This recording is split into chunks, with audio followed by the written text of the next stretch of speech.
Lastly, with Menendez, after the war and after Spanish Florida was sold, he actually received the ship and they went back to Cuba. They went not back, but they went to Cuba. Some of them went back to Cuba because there are a lot of Yamasee that are originally from there. So when they did go back, that was the end of that particular story. And one thing we don't find is a census record of how many actually left. With the English getting their behinds kicked, now there was a peace agreement that was supposed to be made between the Cherokees and the Creeks. But we know that the Cherokees, they were on something else. They were there to put down for their English friends. And it says, it so happened that a delegation of Creeks from Quetta arrived in Cherokee country at about that same time. Courted by both sides, the Cherokees threw in their lot with the South Carolinas and murdered the Quetta diplomats at the Cherokee town of Tugaloo. It shall be noted by scholars that it says the Cherokees' bold act proved to be a pivotal turning point in the war, at least as the Carolinas saw things, by siding with the Carolinians rather than the Yamasees, Creeks, and their allies. The Cherokees foreclosed the possibility of sustaining a truly pan-indigenous revolt, and their regional influence seems to have had a ripple effect of convincing smaller tribes in the Carolina predominant to make peace with the colony.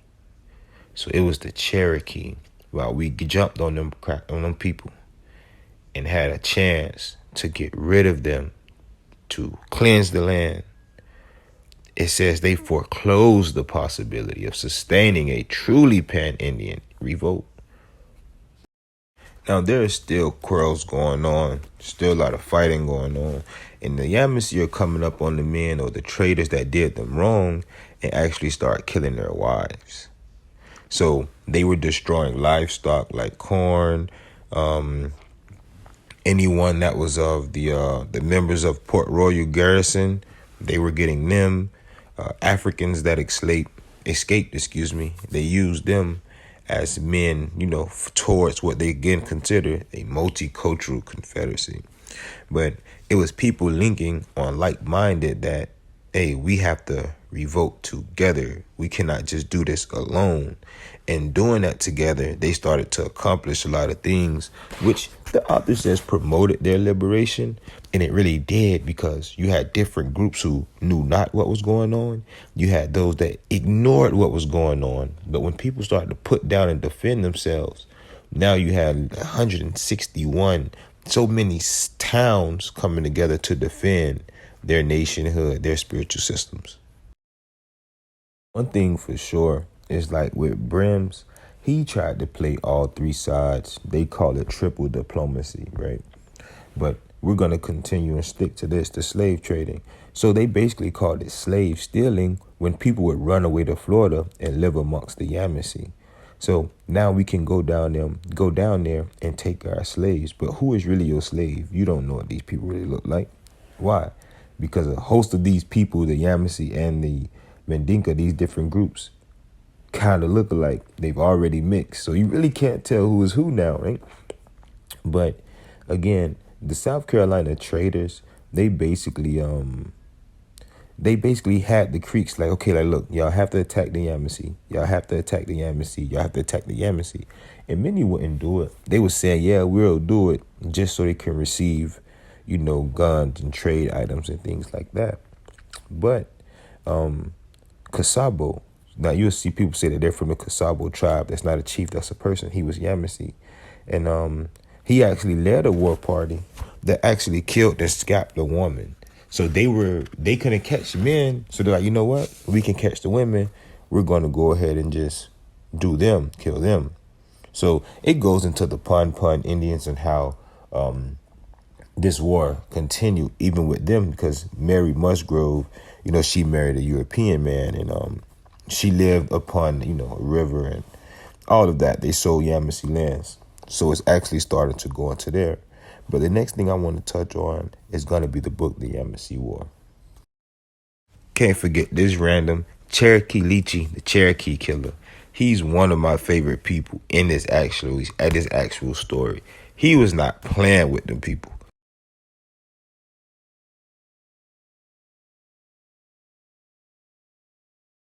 Here we go. You have the Talapaluchi, right? Tallapalooza killer. He started his own war against the Yamasee. Let's see, you have the Creeks turning on the Yamasees. You have more Creeks turning on the Yamasees, the Yamacraw.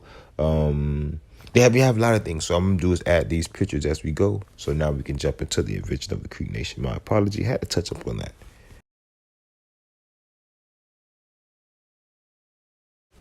So more abuse. Open up the Yamasee War.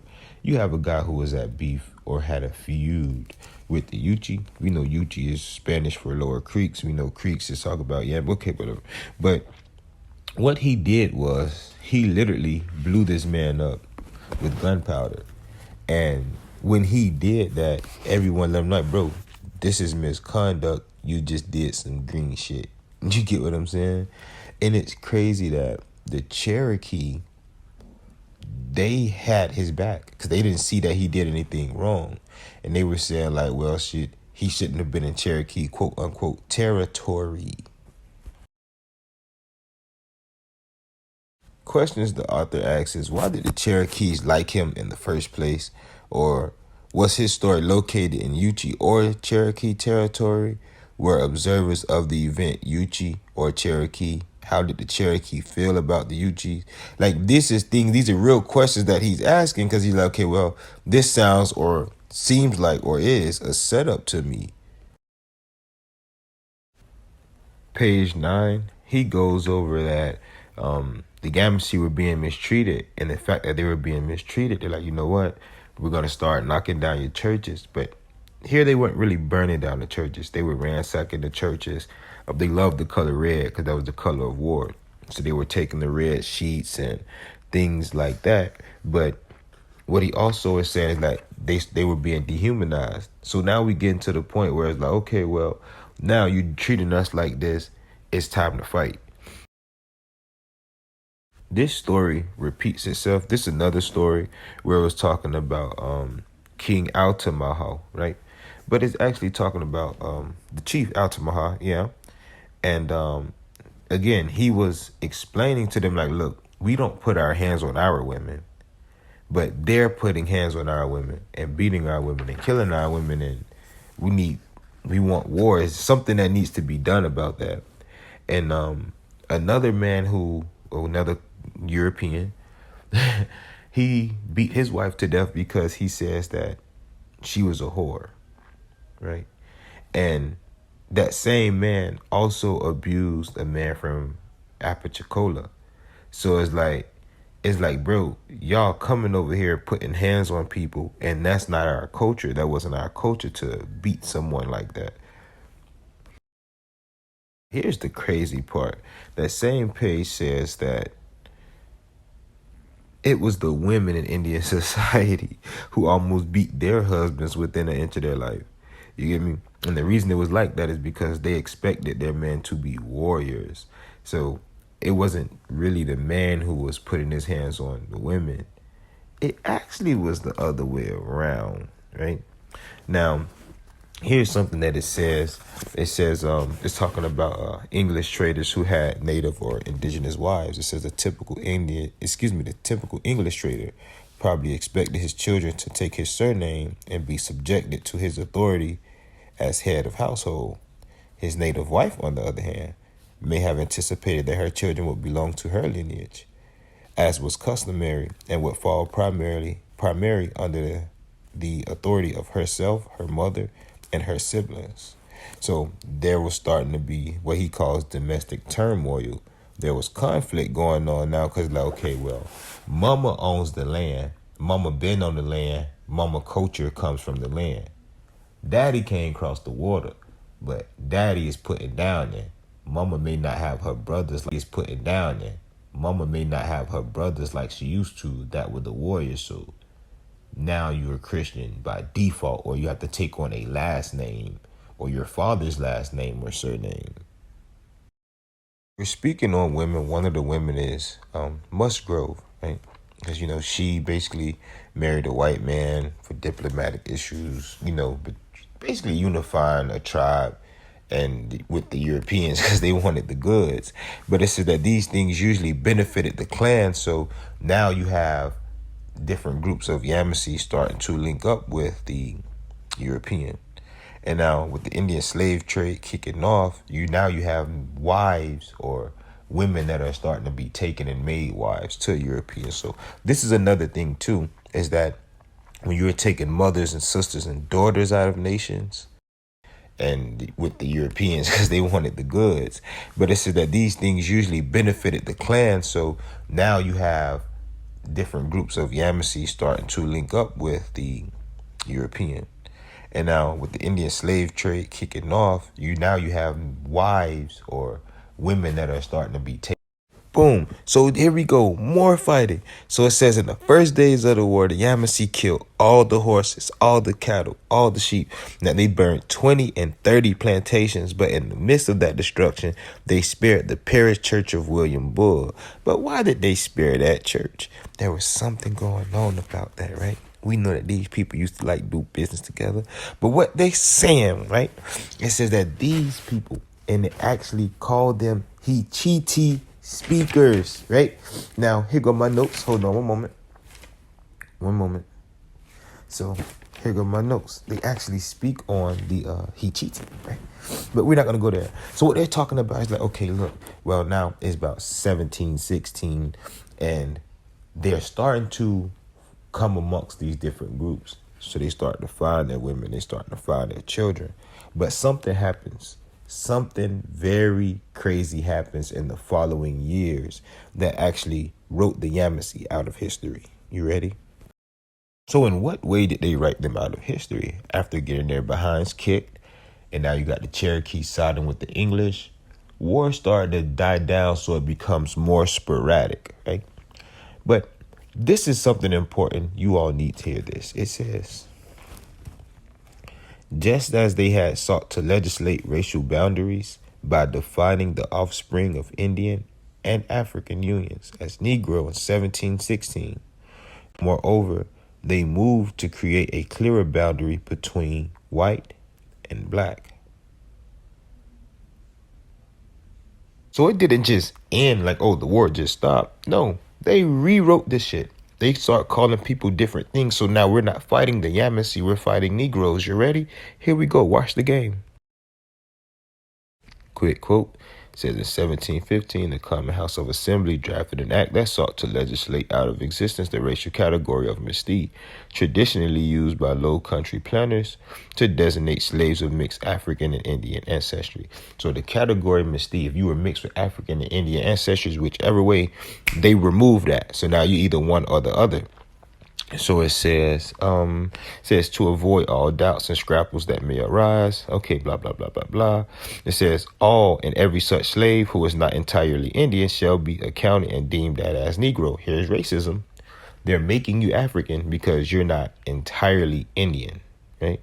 This is how they take things away from you. It says the importance of this first official effort to eradicate the connecting link or middle ground between Indian and African slaves cannot be overemphasized. Let's go down some more. It says, for the first time to create a clear and legal designation between the Africans and the Indians. It says by declaring all slaves to be deemed as Negro. The author also explains that the Tuscarora or the Tuscarora went through the same things as the Yamasee, and says that both wars should be viewed as linked events because the Tuscarora also were reclassified and called dark skin or Negroes because they started jumping on certain people, right? But here we go. It says a frightened white minority, he argued, segregated Indians and Negroes from each other in order to preserve themselves against the combined threat of those two exploited colored minorities. So again, colored. Remember, coloreds only. The colored people could either had been Indians and or what they considered Negroes. But remember, the Negro and the Indian mixed to create something else. But you gotta follow the line and listen to the game. So as these people basically jump on the English, what happened was they're like, you know what, we have to define who we're fighting. So we have to break this nation down to a group of individuals. Like it says, just as they had sought to legislate racial boundaries by defining the offspring of an Indian and African union as Negro in 1716. Moreover, they moved to create a clear boundary between black and white. So now think about it. If now an Indian and African link is Negroes. So if if they removed Mustee, page 166, they removed Mustee, and they called them Negroes. If you mix with African and Indian, you Negro, right? But now they want to consider everybody as Negro. You mix, you Negro. But later you're gonna see where, okay, well, you know what? If they look Negro, then they're Negro, dark skin, it makes them Negro. So after the war, like I said, the war was violent. I have an elder that is coming on to explain this. Chatupa is coming on later to give the oral tradition from the side of Panther Clan Yamasee and really the Yamasee Nation. And I just want to give an overview of what's going on. And I do, again, want to apologize for not giving y'all a view and touching on some books. Those 3 books that I mentioned in here are the most important because these 3 authors all mention each other, and each one of them actually went and sat with the tribes. So for me, before you end this, again, like, share, subscribe, and tune in for the is it 1 o'clock? It's a 1 o'clock video that's going to be dropping today. So tune in for that too. Thank you.